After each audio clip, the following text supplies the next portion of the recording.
আজকের সংক্ষিপ্ত বাংলাদেশ। বিএনপি ক্ষমতায় গেলে কর্মসংস্থান সৃষ্টি করে বেকার সমস্যা সমাধান করা হবে বলে ঘোষণা দিয়েছেন দলটির চেয়ারম্যান তারেক রহমান। ময়মনসিংহে নির্বাচনী জনসভায় তিনি এই ঘোষণা দেন। নাসির উদ্দিন পাটোয়ারিকে একের পর এক ডিম নিক্ষেপ, অভিযোগ বিএনপির বিরুদ্ধে। এই ঘটনার পরিপ্রেক্ষিতে জরুরি সংবাদ সম্মেলনে এনসিপির আহ্বায়ক নাহিদ ইসলাম বলেছেন, কোনো পক্ষ থেকে আঘাত এলে পাল্টা জবাব দেওয়া হবে। নির্বাচন কমিশন ও পুলিশ যদি নীরব ভূমিকা পালন করে তাহলে এনসিপি নিজেদের অবস্থান থেকে প্রয়োজনীয় ব্যবস্থা নিতে বাধ্য হবে। বিএনপির প্রার্থী মির্জা আব্বাস বলেছেন, আমার ঝগড়া করার কোনো প্রয়োজন নেই, আমার ঝগড়া করার কোনো রেকর্ড নেই। আমি বহু আগে থেকে নির্বাচন করি, আমার রেকর্ড নেই কোনো প্রতিদ্বন্দ্বীর সঙ্গে ঝগড়া বা সংঘর্ষের।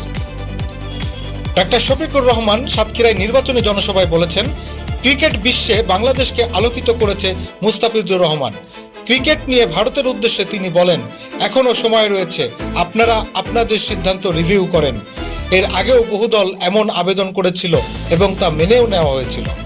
নির্বাচনের সর্বোচ্চ নিরপেক্ষতা ও নাগরিক বান্ধব আচরণের নির্দেশ সেনাপ্রধানের।